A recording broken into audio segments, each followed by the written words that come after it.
నమస్కారం. టీసాట్ వీక్షకులకు స్వాగతం. తెలంగాణ రాష్ట్ర పబ్లిక్ సర్వీస్ కమిషన్ నిర్వహిస్తున్నటువంటి గ్రూప్ 1 మెయిన్స్లో భాగంగా పేపర్ 4 సెక్షన్ 3కి సంబంధించి చెప్పేటప్పుడు మనం అనేక అంశాలను చర్చిస్తున్నాం.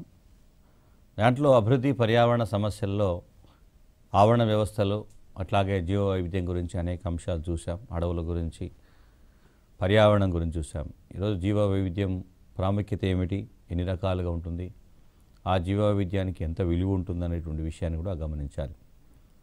సో ప్రపంచవ్యాప్తంగా అనేక దేశాలు ఈ జీవ వైవిధ్యాన్ని కాపాడడం కోసం అనేక చట్టాలను రూపొందించడమే కాకుండా అంతర్జాతీయ స్థాయిలో ఐక్యరాజ్య సమితి వంటి సంస్థలు కూడా జీవ వైవిధ్య సంరక్షణ కోసము అంతర్జాతీయ సదస్సులో నిర్వహిస్తున్నటువంటి సందర్భం ఉంది. కాబట్టి ఒకసారి భారతదేశాన్ని కేస్ స్టడీగా చేసుకుంటూ అంతర్జాతీయ స్థాయిలో జీవ వైవిధ్యానికి సంబంధించినటువంటి అంశాలను చర్చించే ప్రయత్నం చేస్తాం. జీవ వైవిధ్యము అంటే ఒక నిర్దిష్ట భౌగోళిక ప్రాంతంలో ఒక నిర్దిష్ట కాలంలో విభిన్న రకాల జీవజాతుల సముదాయాన్ని మనము జీవ వైవిధ్యం అంటాం. సో ఈ జీవ వైవిధ్యము స్థాయి ఎంత ఎక్కువగా ఉంటే ఆ ఆవరణ వ్యవస్థ అంత సుస్థిరంగా ఉంటుందనేటువంటిది మౌలికమైనటువంటి అంశం. అట్లాగే పర్యావరణ సంరక్షణ లేక పర్యావరణ సుస్థిరతకు ఒక సంకేతం. అంటే పర్యావరణం ఆరోగ్యకరంగా ఉందా లేదా అని ఎట్లా నిర్ణయిస్తామంటే జీవ వైవిధ్యం యొక్క స్థాయిని బట్టి మనం నిర్ణయిస్తాం. జీవ వైవిధ్యము ఎక్కువగా ఉందంటే పర్యావరణం ఆరోగ్యంగా ఉంది అనే విషయాన్ని గుర్తుపెట్టుకోవాలి.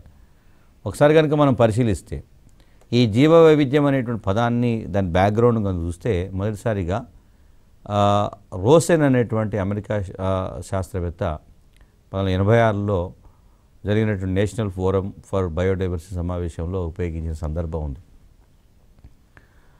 అదేవిధంగా ఈ ఫోరంలో చర్చించినటువంటి అంశాలను ఈడి విల్సన్ అనేటువంటి శాస్త్రవేత్త, పర్యావరణ శాస్త్రవేత్త 1988లో బయోడైవర్సిటీ అనేటువంటి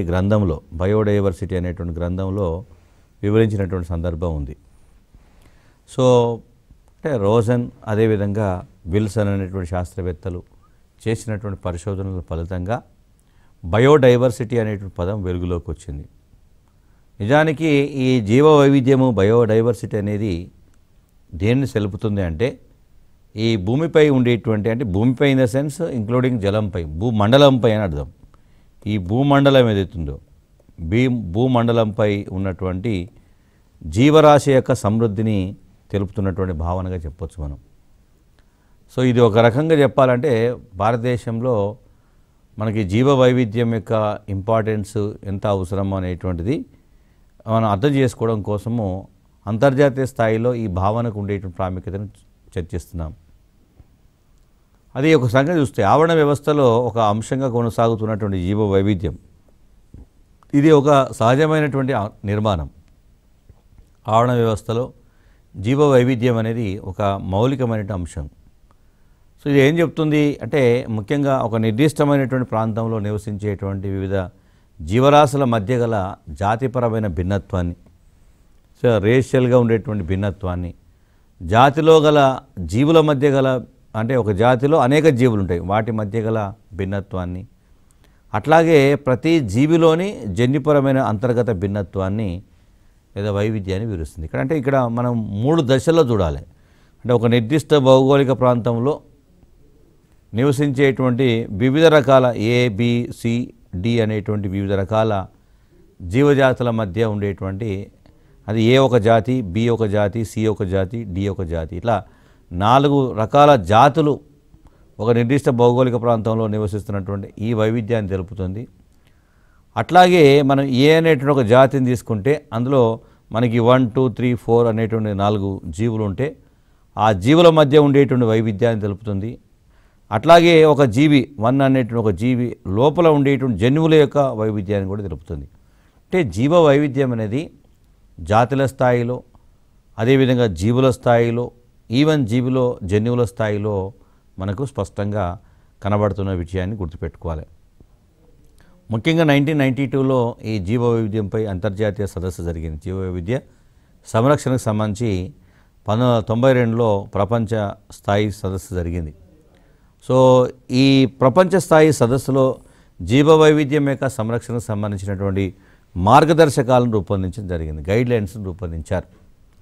సో దీంట్లో ప్రధానంగా పేర్కొన్నటువంటి అంశాలు ఏంటంటే మనకి భూమిపై కానీ లేదా సముద్రం కానీ ఇతర ఆవరణ వ్యవస్థల్లో ఉండేటువంటి విభిన్న రకాల జీవరాశులు, అదేవిధంగా అవి నివసించేటువంటి ఆవరణ వ్యవస్థలు, ఆవరణ వ్యవస్థ సంక్లిష్టాలు, జీవరాశుల మధ్య ఉండేటువంటి వైవిధ్యాల సమాహారమే జీవ వైవిధ్యం అంటాం. సో జీవ వైవిధ్యం అంటే ఆ ప్రాంతాన్ని, ఆ సందర్భాన్ని బట్టి దాన్ని అంచనా వేసేటువంటి అవకాశం ఉంటుంది.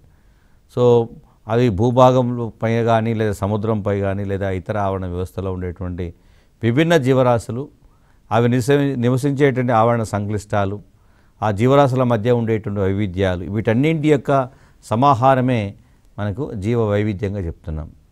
అట్లాగే ఈఏ విల్సన్ అనేటువంటి శాస్త్రవేత్త వివరణ ప్రకారం చూస్తే ఆ జనాభాలో ఉండేటువంటి జన్యువులు లేదా జీవరాశుల్లో ఉండేటువంటి జనాభాలు, లేదా సముదాయాల్లో ఉండేటువంటి జీవరాశులు, లేదా ఒక సహజ ఆవరణంలో ఉండేటువంటి జీవ సముదాయాలు, సో వీటన్నింటి మధ్య ఉండేటువంటి అంశాన్నే మనకు జీవ వైవిధ్యం చేస్తుంది. జీవరాశులు, జీవ సముదాయం లోపల జీవరాశులు ఉంటాయి, ఈ జీవరాశుల లోపల జనాభాలు ఉంటాయి, ఈ జనాభా లోపల జన్యువులు ఉంటాయి. అంటే మనకి ఇక్కడ జీవ సముదాయం దశలో కానీ, జీవరాశుల దశలో కానీ, జనాభాలో కానీ లేదా జన్యువుల స్థాయిలో కానీ జీవ వైవిధ్యం స్పష్టంగా కనబడుతున్న సందర్భం ఉంది. సో విభిన్న రకాలుగా కనబడుతుంది మనకి. అంటే జీవ వైవిధ్యం అనేది ఏకరీతి కాకుండా అనేక దశలుగా మనకు కనబడుతున్నటువంటి సందర్భం ఉంది. అట్లాగే ఒకసారి కనుక మనం పరిశీలిస్తే, అంటే ఇది మనకు పర్యావరణ సంరక్షణ, పర్యావరణ పరిరక్షణకు సంబంధించినటువంటి అంశాన్ని చూసేటప్పుడు స్పష్టమైనటువంటి అవగాహన కలిగి ఉండాలి.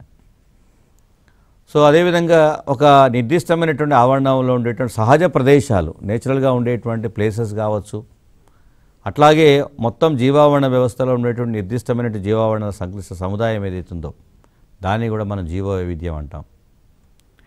అనేక మంది శాస్త్రవేత్తలు అనేక రకాల వివరణ ఇచ్చారు. ఆ కాస్ట్లీ అనేటువంటి శాస్త్రవేత్త ఏమంటారంటే ఒక నిర్దిష్ట ప్రాంతంలో నిర్దిష్ట కాలంలో ఉంటూ సహజీవనం చేస్తున్నటువంటి మొత్తం జన్యువులు, జాతులు, విభిన్న జీవరాశుల సమూహం అంటాడు.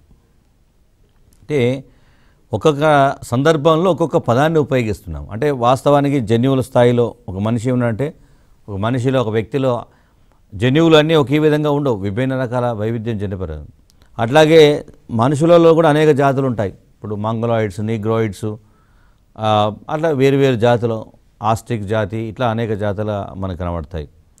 అట్లాగే ఈ గ్రూపులన్నీ కూడా విభిన్న సమూహాలుగా కనబడతారు. ఒక్కొక్క జాతి ఒక్కొక్క సమూహంగా, విభిన్న జాతులు కలిసి ఒక ప్రాంతంలో వేరు సమూహాలుగా ఉన్న సందర్భం ఉంటుంది. అంటే ప్రపంచవ్యాప్తంగా ఇవి వ్యక్తి అంటే వ్యక్తే కాకుండా ప్రతి జీవిలో కూడా ఇదే పరిస్థితి. అంటే ప్రతి జీవ, ఈవెన్ అతి చిన్న సూక్ష్మ స్థాయిలో ఉండేటువంటి జీవులో మొదలుకొని అతిపెద్ద స్థాయిలో ఉండేటువంటి జీవుల వరకు కూడా, అంటే ఎలిఫెంట్ మొదలుకొని యాంట్, చీమ వరకు కూడా ప్రతి జీవికి సంబంధించి ఇదే వైవిధ్యం కనబడుతుంది. సో ఇంత సంక్లిష్టమైన వైవిధ్యం ఎందుకు అని చెప్పి పర్యావరణము సుస్థిరంగా, సమతుల్యంగా, ఆరోగ్యవంతంగా ముందుకు కొనసాగాలంటే మనకి ఈ స్థాయి వైవిధ్యం అనేది అనివార్యం అంటాం, ఇన్నోవేటబుల్, తప్పనిసరిగా ఉండాల్సినటువంటి అవసరం ఉంది అనేది మనకు స్పష్టంగా కనబడుతున్నది.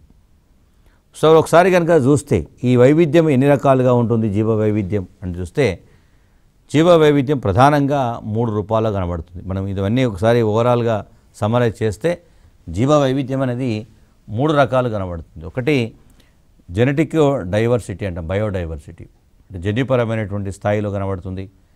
అండ్ స్పీసీస్ డైవర్సిటీ, జాతిపరమైన వైవిధ్యం కనబడుతుంది. ఆవరణ వ్యవస్థ డైవర్సిటీ, ఎకోసిస్టమ్ డైవర్సిటీ అంటాం. సో ఈ 3 రకాలు కనుక ఒకసారి మనం వివరంగా చూస్తే ఒకే జాతికి చెందినటువంటి జీవి జన్యువుల్లో ఉండేటువంటి తేడాలను జన్యు వైవిధ్యం అంటాం. ఒకే జాతికి చెందినటువంటి అనేక జీవులు ఉంటాయి, అట్లా ఆ జీవిలో అనేక జన్యువులు ఉంటాయి, ఆ జన్యువులు విభిన్న రకాలు కనబడతాయి. అట్లా జన్యువులు వేరు రూపాల్లో ఉండటాన్ని జన్యు వైవిధ్యం అంటాం. ఈ రకమైనటువంటి వైవిధ్యం ఒకే జాతికి చెందినటువంటి వేరు జనాభాల మధ్య, ఒకే జనాభాకు చెందినటువంటి జన్యువుల మధ్య తేడాలను తెలియజేసేటువంటి ప్రయత్నం చేస్తుంది. అంటే ఒకే జాతికి చెందినటువంటి వేరు జనాభాలు, సపోజ్ ఏ అనేటువంటి జాతికి చెందినటువంటి వేరు జనాభాలు, అంటే ఎక్స్ మరియు వై అనేటువంటి జనాభా ఉంది. అదేవిధంగా ఒకే జనాభాకు చెందినటువంటి అంటే ఒకే జాతికి చెందినటువంటి వేరువేరు జనాభాలు అంటున్నాం. అట్లా కాకుండా ఒకే జనాభాకు చెందినటువంటి జన్యువులు ఏవైతున్నాయో వీటి మధ్య కూడా తేడాను మనకి జన్యు వైవిధ్యము వివరించేటువంటి ప్రయత్నం చేస్తుంది. అట్లాగే ఈ రకమైన వైవిధ్యం చూస్తే జన్యువుల ద్వారా ఒక తరం నుండి మరొక తరానికి ఇవి వంశపారంపర్యంగా సంక్రమించడం జరుగుతుంది. ఈ వైవిధ్యము అక్కడితో ఆగిపోదు. ఒకసారి ఒక జీవరాశిలో ఉండేటువంటి వైవిధ్యం అనేది తర్వాత తరానికి కూడా సంక్రమింపచేయబడుతుంది. జన్యుపరమైన వైవిధ్యం ఎంత ఎక్కువగా ఉంటే వాటి సామర్థ్యం అంత సమర్థవంతంగా ఉంటుంది. ఇది చాలా ఇంపార్టెంట్. మనకి ప్రపంచవ్యాప్తంగా మనుగడ కోసం పోరాటము, ఈ ఉద్యమంలో మనకి జీవుల సంఘర్షణలో, ఈ పోరాటంలో కొన్ని జీవులు మనుగడ సాగిస్తున్నాయి, మరికొన్ని జీవులు అంతరించిపోతున్నాయి. సో ప్రధానమైన కారణం ఏమిటంటే ఏ జీవిలో అయితే జన్యుపరమైనటువంటి వైవిధ్యం ఎంత ఎక్కువగా ఉంటుందో అవి మారుతున్న పరిస్థితులు తగ్గట్టుగా అనుసరణ చెందేటువంటి సామర్థ్యాన్ని కలిగి ఉంటాయి, పొటెన్షియల్ కలిగి ఉంటాయి. సో ఆ పొటెన్షియల్ ఉండటం వల్ల వాటికి మనుగడ ఎక్కువగా ఉంటుంది. అట్లా కాకుండా ఒకే రకమైనటువంటి వాతావరణం లేదా ఒకే రకమైన జీవ సముదాయం, ఒకే రకమైనటువంటి జన్యుపరమైనటువంటి అంశాలు ఉన్నప్పుడు అవి పరిస్థితులు మారినప్పుడు, వాతావరణంలో మార్పులు వచ్చినప్పుడు వాటిని తట్టుకునేటువంటి శక్తి ఉండదు.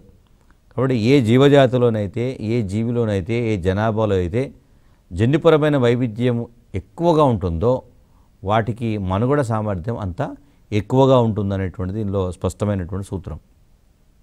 అట్లాగే ఒకే ప్రదేశంలో ఉండేటువంటి వివిధ జాతుల జీవరాశులు నివసిస్తున్నప్పుడు, మనం ఒకే ప్రదేశంలో అనేక జాతుల జీవరాశులు కూడా నివసిస్తున్నాయి. అలా ఉండేటువంటి వైవిధ్యాన్ని జాతి వైవిధ్యం అంటాం. సో విభిన్న రకాల జాతులు ఒకే ప్రాంతంలో నివసిస్తున్నప్పుడు అక్కడ ఆ జాతుల మధ్య ఉండేటువంటి వైవిధ్యాన్ని జాతి వైవిధ్యం అంటాం. అట్లాగే ఒక ప్రదేశంలో నివసిస్తున్న జాతుల సంఖ్య అనేది ఎట్లుంటుందంటే వాటి పరిమాణం, వాటి జన్యు వైవిధ్యాన్ని బట్టి ఆ ప్రాంతపు జీవ వైవిధ్యాన్ని అంచనా వేస్తారు. అంటే వాటి ఎంత ఎక్కువగా ఉంది, సంఖ్య ఎక్కువగా ఉందా, వాటి వైవిధ్యం ఎక్కువగా ఉంటే ఆ ప్రాంతంలో జన్యు వైవిధ్యము, జీవ వైవిధ్యం, జాతి వైవిధ్యం ఏ స్థాయిలో ఉందో అంచనా వేసేటువంటి ప్రయత్నం జరుగుతుంది. ఒక ఎగ్జాంపుల్ కనుక చూస్తే మనం 2 జాతుల మొక్కలు, జన్యు వైవిధ్యం గల మరొక జాతి మొక్కలు ఉన్న ప్రాంతము ఒక కేస్ స్టడీకి చూసుకుంటాం. ఫర్ ఎగ్జాంపుల్ 2 జాతుల మొక్కలు ఏ అనేటువంటి బి అనేటువంటి 2 వేరు జాతులు ఈ మొక్కలు ఉన్నటువంటి ఒక ప్రాంతం ఉంది. సో అంటే ఈ ఏ మరియు బి అనేటువంటి 2 జాతుల మొక్కలు వాటిలో ఉండేటువంటి జన్యువుల యొక్క వైవిధ్యం ఒక పార్ట్ తీసుకుంటే, అదేవిధంగా వేరొక జాతి మొక్క ఉన్నటువంటి ప్రాంతం ఉంది. ఇక్కడ సి అనేటువంటి ఇంకొక జాతి ఉంది ఈ ప్రాంతము. అట్లాగే 3 జాతులు ఉన్నటువంటి మొక్కలున్న ప్రాంతం, సపోజు డిఈఎఫ్ అనేటువంటి 3 జాతులు ఉన్నటువంటి మొక్కల ప్రాంతం ఉంటే, ఇవి ఒకసారిగా చూస్తే ఇక్కడ వైవిధ్యం ఎక్కడ ఎక్కువగా ఉంది అనేటువంటి ప్రయత్నం కనుక మనం చూస్తే 2 జాతుల మొక్కలు, జన్యు వైవిధ్యం గల వేరొక జాతి మొక్క, ఇప్పుడు ఇవి రెండు జాతులు ఒకే రకమైనటువంటి 2 జాతులు ప్లస్ సి అనేటువంటి వేరే జాతి ఉన్నటువంటి ఈ మొక్కలు ఉన్న ప్రాంతము, 3 జాతులు ఉన్నటువంటి మరొక ప్రాంతం. ఇది సపోజ్ మనము ఎక్స్ అనే ప్రాంతం ఇది, వై అనేటువంటి ప్రాంతం ఇది. ఈ 2 ప్రాంతాలు చూస్తే 2 జాతులు ఉన్న మొక్కలు వైవిధ్యం ఉన్నటువంటి, అదేవిధంగా వేరొక సి అనేటువంటి మొక్క ఉన్నటువంటి ఈ ప్రాంతము ప్లస్ డిఈఎఫ్ ఉన్నటువంటి ప్రాంతం ఏదైతుందో దీంతో కంపేర్ చేస్తే మనకి ఎక్కువగా ఎక్కడ కనబడుతుందంటే ఇక్కడ కనబడుతుంది. సో ఎక్కువ జీవ వైవిధ్యం ఎక్కడ ఉంది అంటే ఏబి ప్లస్ సి ఉన్నటువంటి ప్రాంతంలో జీవ వైవిధ్యం ఎక్కువగా కనబడుతున్న సందర్భం ఉంది.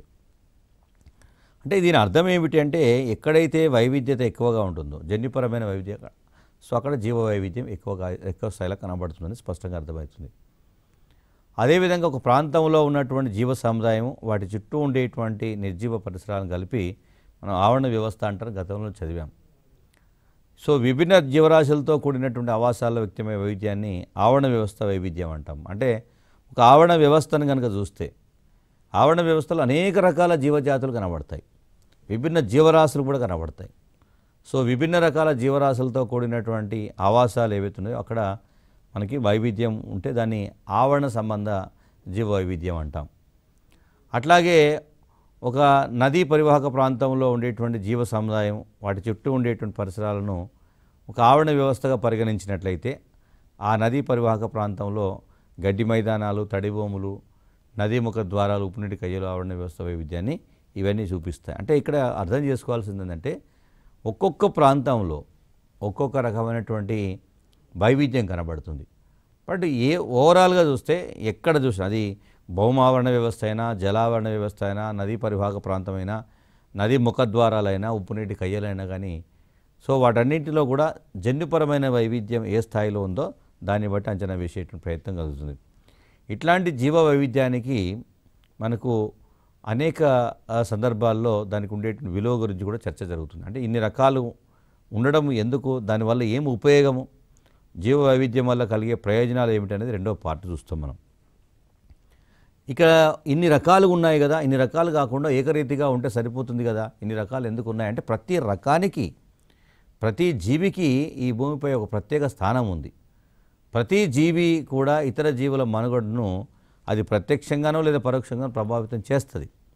కాబట్టి మనకు ప్రతి జీవి కూడా జీవించే హక్కును కలిగి ఉన్నదనే విషయాన్ని గుర్తుపెట్టుకోవాలి. సో విలువ చూస్తే కన్జంప్షన్, యూస్, వాల్యూ అంటాం. అనేక రకాల జీవజాతులు, ముఖ్యంగా ఆహారానికి సంబంధించి చెప్పేస్తే దాదాపు 80,000 రకాల ఆహార సంబంధిత మొక్కల జాతులను గుర్తించారు. అంటే ఇన్ని వేల రకాల ఆహార సంబంధిత మొక్కల జాతులు ఉండటం వల్ల మానవుని యొక్క ఆహారానికి సంబంధించినటువంటి సమస్య పరిష్కారం అవుతున్నది. అట్లాగే 90% ఆహార పంటలను వన్య పంటల నుండి మచ్చిక చేసుకునే సందర్భం కూడా ఉంది. అంటే ఇప్పుడు మనం ఏవైతే పంట రకాలు చూస్తున్నామో ఒకప్పుడు ఇవి సహజసిద్ధంగా అరణ్యాల్లో ఉన్నటువంటి పంట రకాలు, వాటిని మచ్చిక చేసుకుని ఎట్లయితే జంతువులను మచ్చిక చేసుకున్నామో అట్లాగా మొక్కలను కూడా, మొక్కల యొక్క విత్తనాలను కూడా మనం మచ్చిక చేసుకున్నాం. సో నిజానికి ఇప్పటికీ మనకు ప్రపంచవ్యాప్తంగా దాదాపు 80,000 రకాల ఆహార సంబంధిత మొక్కల జాతులను గుర్తించినట్టు సందర్భం ఉంది. మరొక వినియోగం కనుక చూస్తే, మరొక ఉపయోగం కనుక చూస్తే ఔషధాలు. సో ఈ ఔషధాల పరంగా చూస్తే ప్రపంచ జనాభాలో అత్యధిక శాతము ప్రజలు మొక్కల ఉత్పత్తుల నుండి వచ్చినటువంటి ఔషధాలపైన ఆధారపడుతున్నారు. ఫర్ ఎగ్జాంపుల్ మనకు అది అల్లోపతి, ఆయుర్వేదిక్, యునాని, ఇట్లా నేచురోపతి ఇట్లాంటి వేరు వేరు పదాలు ఉన్నాయి. కానీ ఓవరాల్గా ఔషధాలకు సంబంధించి చూసేటప్పుడు ఈ ఔషధాల ఉత్పత్తిలో మనకి అత్యధికంగా మనకి ఔషధాలన్నీ కూడా అడవుల నుండి, మొక్కల నుండి లభిస్తున్నాయి. ఫర్ ఎగ్జాంపుల్ పెన్సిలిన్, ఇది ఒక శిలీంధ్రం నుండి వచ్చినటువంటి, అంటే మొక్కలో ఒక రకం అది శిలీంధ్రం.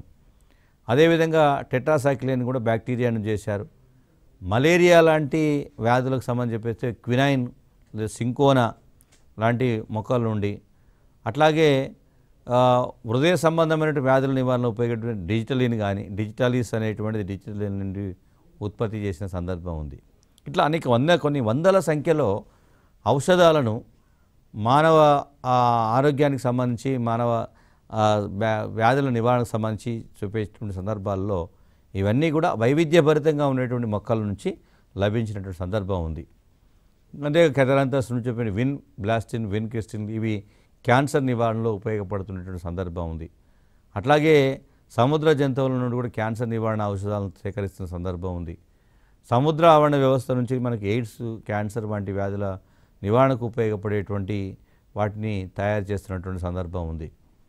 దాంతోపాటు అంటే అటు ఔషధాలు, ఇటు ఆహారము, వాటితో పాటుగా ఇంధనం కూడా మనకి మానవ సమాజానికి లేదా ప్రపంచవ్యాప్తంగా ఇప్పటికీ కూడా మనకి శిలాజ ఇంధనాలపై ఆధారపడుతున్న సందర్భం ఉంది. అట్లాగే వంట చెరకు కోసము అడవులపై ఆధారపడుతున్న సందర్భం చేత ఇప్పటికీ కూడా చాలా రకాల అనేక రకాల సందర్భాల్లో చూస్తే వెనుకబడిన దేశాలలో, ఆఫ్రికా లాంటి వెనుకబడిన దేశాలలో అడవులపైనే ఆధారపడి ఇప్పటికీ జీవిస్తున్నటువంటి సందర్భం కనబడుతుంది. సో అది ఎప్పుడో మానవ పరిణామ క్రమము ఆవిర్భవించినప్పటి, అంటే మానవుడు ఆవిర్భవించినప్పటి నుంచి నేటి వరకు కూడా మనకి ప్రకృతిలో ఉండేటువంటి వివిధ రకాల వనరులపైన ఆధారపడి జీవిస్తున్నటువంటి సందర్భం ఉంది. శతాబ్దాలుగా అడవులనే నమ్ముకొని, అడవులలో ఉండేటువంటి వంట చెరుకును ఉపయోగించుకొని జీవిస్తున్నటువంటి సమాజాలు, గిరిజనులు ఇంకా అక్కడే ఉన్నారు. అంతేకాకుండా ఈ శిలాజ ఇంధనాలు ముఖ్యంగా ఇప్పుడు మనం చూస్తున్నటువంటి ఈ పారిశ్రామికీకరణ పట్టణీకరణకు సంబంధించి చెప్పేటప్పుడు ఆధునిక కాలంలో ఈ ప్రధానంగా రవాణా రంగం ఆర్థిక రంగానికి వెన్నెముక లాంటిది. ఈ రవాణా రంగానికి మనకి శిలాజ ఇంధనాల నుంచి వచ్చేటువంటి పెట్రోల్ కానీ సహజ వాయువు డీజిల్ ఇట్లాంటి ఏవైతే ఉన్నాయో వాటికి జీవ వైవిధ్యం ఎంత ఎక్కువగా ఉంటే సో వాటి ఉత్పత్తి అంత ఎక్కువ జరిగిన సందర్భం ఉంది. అంటే బొగ్గు కావచ్చు, పెట్రోలియం కావచ్చు, సహజ వాయువు ఇలాంటివి కూడా అవన్నీ ఏమిటి అంటే శిలాజాలుగా మారినటువంటి జీవ వైవిధ్యం యొక్క ఉత్పన్నాలు అని చెప్తున్నాం. ఇవన్నీ ఎట్లా వచ్చినప్పుడు బొగ్గు వచ్చింది, అది ఎక్కడిది అంటే ఒకప్పుడు వృక్షాలన్నీ కూడా అవి బొగ్గుగా మారిపోయినాయి. సో అంత పెద్ద ఎత్తున ఆ నిర్మాణం. అట్లాగే పెట్రోలియము సహజ వాయువు ఇవన్నీ కూడా ఒకప్పుడు జీవరూపంలో ఉన్నటువంటివే తర్వాత నిర్జీవ రూపంలోకి మారినటువంటి సందర్భం కనబడుతుంది. సో అట్లా దాన్ని అర్థం చేసుకునేటప్పుడు అది చూసుకోవాలి. అట్లాగే ఉత్పత్తి ఉపయోగ విలువస్ వస్తాయి, ప్రొడక్టివ్ యూస్ వాల్యూ కనుక వస్తే వాణిజ్యపరంగా మొక్కలు మరియు జంతువుల యొక్క ఉత్పత్తులకు మార్కెట్ చాలా డిమాండ్లో ఉంది. మార్కెట్లో చాలా డిమాండ్ కనబడుతుంది. కొన్ని రకాలైనటువంటి జంతువుల యొక్క ఉత్పన్నాలకి వాణిజ్య విలువ ఎక్కువగా ఉంటుంది. ఫర్ ఎగ్జాంపుల్ మనం ఏనుగు దంతాల విషయంలో కానీ లేదా మస్క్ డీర్ లాంటి వాటి నుంచి మస్క్ కానీ, సిల్క్ వార్మ్ నుండి సిల్క్ కానీ, అదేవిధంగా గొర్రెల యొక్క ఉన్ని, గొర్రెల నుండి వాటి వెంట్రుకల నుండి ఉన్నిని తయారు చేయడం కానీ, అట్లాగే అంటే అనేక రకాల లక్క కీటకం నుండి లక్క ఇవన్నీ కూడా ఇప్పుడు ఉత్పత్తి అవుతున్న సందర్భాల్లో మార్కెట్లో వాటికి అధిక వాణిజ్య విలువ కనబడుతుంది.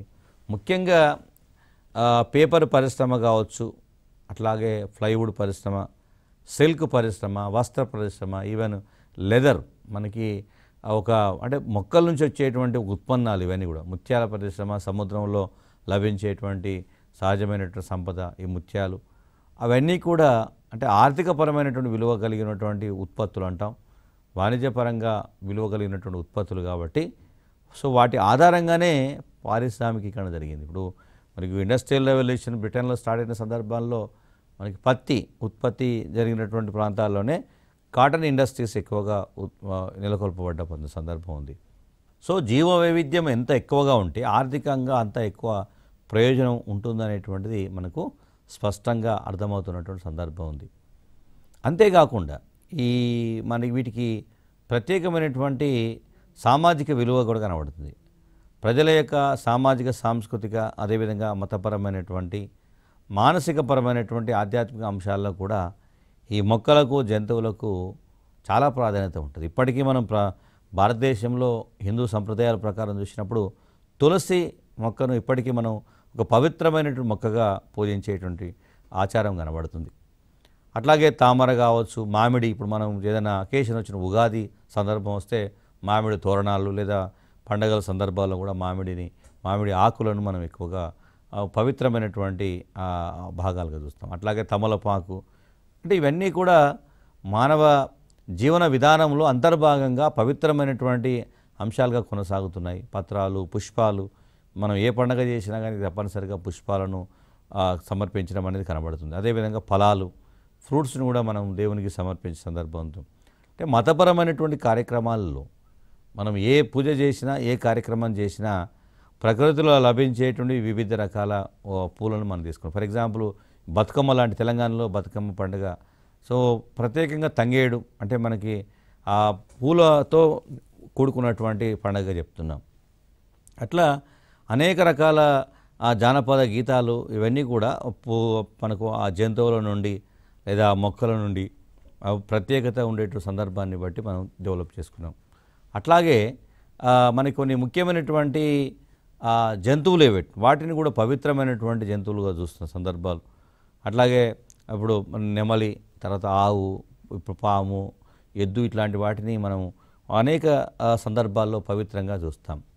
దాంతోపాటు నైతిక విలువలు కూడా కలిగి వన్యజీవులకు భద్రత ఉండును, all life must be preserved, బ్రతికించు, లివ్ అండ్ లెట్ లివ్ అనే సూత్రము జీవ వైవిధ్యం యొక్క నైతిక విలువను తెలుపుతుంది. సో మనము నైతికతను కలిగి ఉండాలంటే మిగతా జీవులను కూడా జీవించే అవకాశాన్ని కల్పించాలి, వాటి జీవించే అవకాశాన్ని హరించకూడదు అనేది గుర్తుపెట్టుకోవాలి. అట్లాగే మానవ జాతి మనుగడ కొనసాగించాలంటే ఈ జీవ వైవిధ్యాన్ని తప్పనిసరిగా సంరక్షించుకోవాలి. అన్ని జీవులను ప్రత్యక్షంగా ఉపయోగించుకోలేకపోయినప్పటికీ వాటి ఆ ఉనికిని మాత్రము కోరుకుంటారు. ఇప్పుడు సపోజ్ కంగారు, జీబ్రా, జిరాఫ్ ఇలాంటి జంతువుల నుండి మనకు డైరెక్ట్గా ఏమీ ఉపయోగం ఉండకపోవచ్చు, బట్ ప్రకృతిలో వాటి ఉనికి కోరుకుంటాం. ఇట్లా డోడో పక్షి అంతరించిపోయింది అంటే బాధపడతాం. సో ఇవన్నీ కూడా నైతికతను కల్పిస్తాయి. అట్లాగే ఈ మధ్యకాలంలో ఎకో టూరిజం కూడా బాగా డెవలప్ అయింది.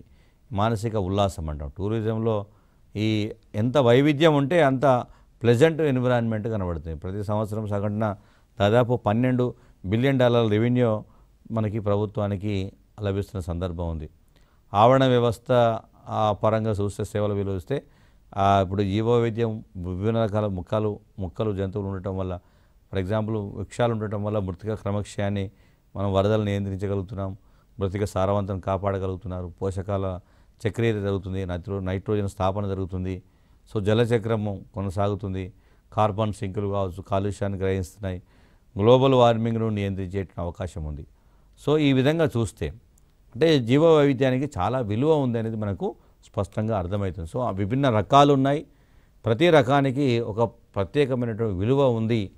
కాబట్టి జీవ వైవిధ్యాన్ని మనం రక్షించుకోవాల్సినటువంటి అవసరం ఉంది అనేటువంటి దీన్ని మనం లాజికల్గా రాయాల్సినటువంటి సమాచారం. సో జీవ వైవిధ్యానికి ఉండేటువంటి ప్రాముఖ్యత దృష్ట్యా మనకి ఎగ్జామ్స్లో క్వశ్చన్ అడిగేటప్పుడు ఎట్లాంటి అడగవచ్చు అంటే, ఒకటి భారతదేశానికి సంబంధించి చెప్పేటప్పుడు భారతదేశంలో జీవ వైవిధ్యం ఎక్కువగా ఉంది కాబట్టి సో జీవ వైవిధ్యము యొక్క ప్రాముఖ్యత మీద ఒక ప్రశ్న రావచ్చు. అట్లాగే జీవ వైవిధ్యం యొక్క రకాల మీద ఒక ప్రశ్న రావచ్చు. అట్లాగే జీవ వైవిధ్యం యొక్క విలువ ఏదైతుందో ఆ అంశం మీద కూడా ప్రాధాన్యత గురించి కూడా అడగవచ్చు. సో మనం క్వశ్చన్ ఒకవేళ జీవ వైవిధ్యం యొక్క ప్రాముఖ్యత గురించి అడిగిన, రకాల గురించి అడిగిన, విలువ గురించి అడిగినా మనం అన్నిటిని కలిపి ఆన్సర్ రాసేటువంటి ప్రయత్నం చేయాలి. ఫర్ ఎగ్జాంపుల్ జనరల్గా చాలామంది అభ్యర్థులు చిన్న చిన్న తప్పిదాలు చేస్తారు. ఎట్లా అంటే ఇప్పుడు భారతదేశంలో జీవ వైవిధ్యం యొక్క స్వభావాన్ని వివరించండి అనే క్వశ్చన్ అడిగాడు అనుకోండి, ఏం రాయాలి అనే ఒక ప్రశ్న వస్తుంది. జీవ వైవిధ్యం యొక్క స్వభావం అంటే ఎట్లా ఉంటుంది, ఎట్లా మొదలు పెట్టాలంటే జీవ వైవిధ్యం అనగానేమి, జీవ వైవిధ్యం యొక్క ప్రాముఖ్యత ఏమిటో చెప్తూనే సో జీవ వైవిధ్యం అనేక రకాలుగా కనబడుతుంది. అట్లాగే జీవ వైవిధ్యానికి అనేక అనేక సందర్భాలను బట్టి దాని విలువను మనం వివరించేటువంటి ప్రయత్నం చేయాలి. సో జీవ వైవిధ్యము అనేటువంటిది ఒక అంతర్జాతీయ అంశం. ఇప్పుడు ప్రపంచవ్యాప్తంగా ఐక్యరాజ్య సమితి లాంటి సంస్థలు ఏం చేస్తున్నాయంటే ప్రతి 10 సంవత్సరాలకు ఒకసారి ఒక అంతర్జాతీయ స్థాయి సదస్సులు జరుపుతున్నారు. 1972లో స్టాక్హోమ్ డిక్లరేషన్తో మొదలుకొని 2022లో ఈజిప్ట్లో జరిగినటువంటి కాప్ సదస్సు 27 వరకు కూడా ప్రతి సందర్భంలో ఒకే రెండు అంశాల గురించి చర్చ జరుగుతుంది. ఒకటి ముఖ్యంగా పర్యావరణ పరిరక్షణ అనేటువంటి ప్రధానమైనటువంటి అంశంగా పూనుకున్నారు. ఈ పర్యావరణ పరిరక్షణ అన్నప్పుడు చాలామంది ఏమనుకుంటున్నారంటే పర్యావరణానికి కాలుష్యం వల్ల సమస్య ఉంది కాబట్టి కాలుష్య నివారణ అనుకుంటున్నాం. కానీ పర్యావరణంలో అంతర్భాగంగా జీవ వైవిధ్యం ఉంది. నిజానికి ఒక భౌగోళిక ప్రాంతంలో ఉన్నటువంటి పరిసరాలు లేదా వాతావరణము సుస్థిరంగా ఉందా లేదా అనేటువంటిది ఎట్లా డిసైడ్ చేస్తాము అంటే అక్కడ ఉండేటువంటి జీవ వైవిధ్యం యొక్క స్థాయిని బట్టి నిర్ణయిస్తాం. జీవ వైవిధ్యం అంటే ఇండైరెక్ట్గా చెప్పాలంటే పర్యావరణ పరిరక్షణ అంటే జీవ వైవిధ్య సంరక్షణ అని అర్థం. సో మనం చాలా సందర్భాల్లో పర్యావరణాన్ని జీవ వైవిధ్యాన్ని విడివిడిగా చూసే ప్రయత్నం చేస్తాం, కానీ అది చేయకూడదు. మనం పర్యావరణం అంటేనే అది దానికి జీవత్వాన్ని కలిగించేది జీవ వైవిధ్యం. ఇప్పుడు పర్యావరణంలో రెండు ఉంటాయి కదా, పర్యావరణం మౌలికంగా జీవ అంశాలు ఉంటాయి, అదేవిధంగా నిర్జీవ అంశాలు ఉంటాయి. ఇప్పుడు మనం ఒకవేళ పర్యావరణం గురించి అడిగినప్పుడు పర్యావరణంలో జీవ అంశాలు అంటే అవి జీవ వైవిధ్యమే అవుతుంది. కాబట్టి జీవ వైవిధ్యాన్ని మనం ప్రతి సందర్భంలో ఉపయోగించుకోవాలి. ఎక్కడ అవకాశం వస్తే పర్యావరణం గురించి ఎక్కడ రాయాల్సి వస్తే కూడా ప్రతి దశలో కూడా జీవ వైవిధ్యం గురించి ప్రధానంగా ఫోకస్ చేయాలి. దీంట్లో మనము నైతికతను కూడా ప్రత్యేకంగా పేర్కొన్నారు. ఎందుకంటే మనం ప్రపంచంలో లేదా భారతదేశంలో ఎక్కడైనా కానీ ఈ భూగోళంపై జీవించేటువంటి స్వేచ్ఛ మానవునికి ఎంతైతే ఉందో మిగతా జీవరాశులకు కూడా అంతే ఉంది. ఇప్పుడు మనం మీకు అమెరికాకు వెళ్ళి మనం ఆనందంగా జీవించాలని కోరుకుంటున్నాం, ఎక్కువ డబ్బులు. బట్ అదే సమయంలో ప్రతి జీవి కూడా తను ఉన్నటువంటి భౌగోళిక ప్రాంతంలో తన జీవన విధానాన్ని కొనసాగించేటువంటి హక్కును కలిగి ఉంటుంది. కానీ మానవుడు ప్రకృతిని తనకు అనుకూలంగా మలుచుకునడానికి చేసినటువంటి ప్రయత్నంలో భాగంగా అనేక జీవజాతులను హింసించడం, అనేక జీవజాతుల క్షీణత కారణం అవ్వడం అనేది జరుగుతున్నది. సో నిజానికి అందుకే వన్యప్రాణుల సంరక్షణ చట్టం చేసినప్పుడు ఈ వన్యప్రాణులను వేటాడడం కానీ లేదా వన్యప్రాణులను హింసించడం కానీ వాటిని క్రిమినల్ యాక్టివిటీగా, నేరపూరిత చర్యలుగా పరిగణించినటువంటి సందర్భం ఉంది.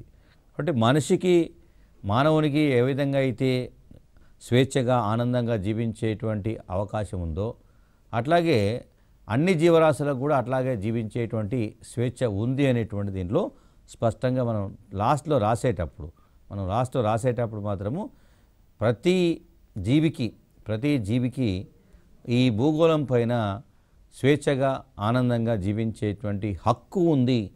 కాబట్టి దాన్ని గుర్తించాల్సినటువంటి అవసరం మానవునికి ఉంది అనేటువంటి దీంట్లో రాసే ప్రయత్నం చేయాలి. Thank you.